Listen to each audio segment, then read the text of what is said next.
Assalamualaikum warahmatullahi wabarakatuh. Saya Nurfali Yusuf. Di sini saya akan menjelaskan lagi tentang industri kaca.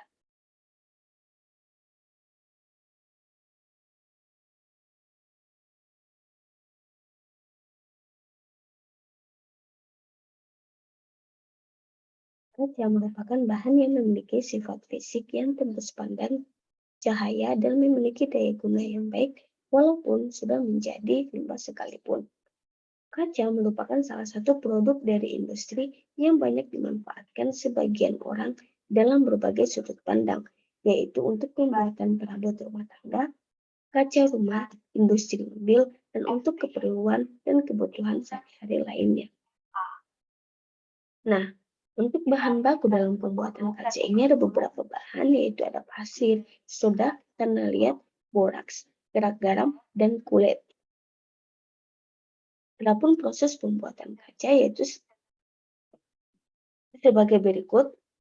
Ini merupakan diagram dari proses pembuatan kaca, di mana pada proses pertama yaitu proses pencampuran bahan baku. Pada tahap ini melalui dua proses, yaitu mencampurkan bahan menjadi mixed batch serta pencampuran mixed batch dengan fuel. Kemudian tahap selanjutnya proses peleburan atau melting. Proses selanjutnya yaitu proses pembentukan kaca atau drawing. Setelah itu proses pembentukan dan pengepakan atau cold line, dan tahap terakhir yaitu proses pengepakan.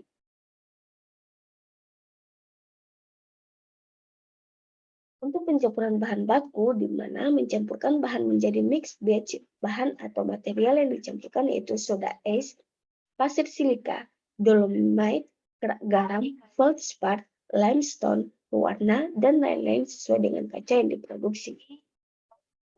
Yang kedua, pencampuran mixed batch dengan kulit setelah dilakukan proses mixing. Kemudian batch pada mixing tersebut diangkut dengan belt conveyor dan dibawa oleh buket elevator untuk masuk ke mix tank.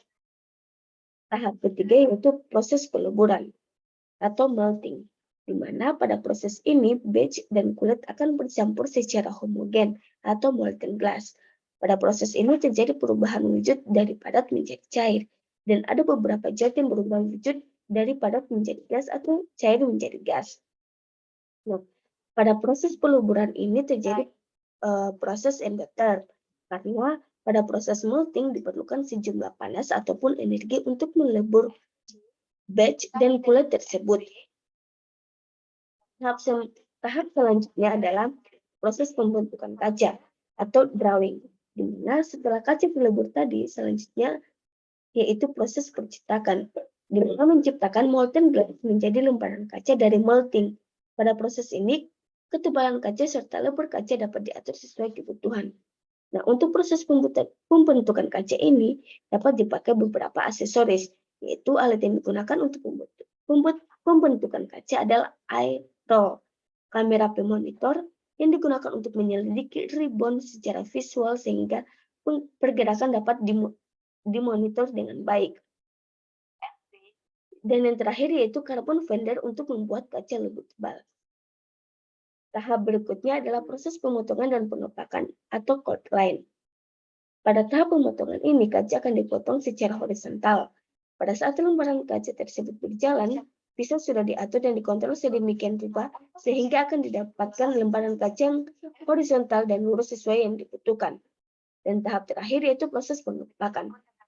Pada tahap ini, produk kaca yang dihasilkan akan dikemas ke dalam box dan pelet yang selanjutnya akan dikirim ke distribuser dan tangan konsumen. Nah, berikut ini adalah penanganan limbah kaca. Limbah kaca ini memiliki potensi untuk kembali menjadi sebuah produk, karena limbah kaca yang telah menjadi pecahan-pecahan tetap memiliki sifat yang sama dengan kaca yang baru, yaitu bening, tembus cahaya, tahan terhadap reaksi kimia, dan memiliki titik lelet terhadap panas yang tinggi. Sekian dari saya. Assalamualaikum warahmatullahi wabarakatuh.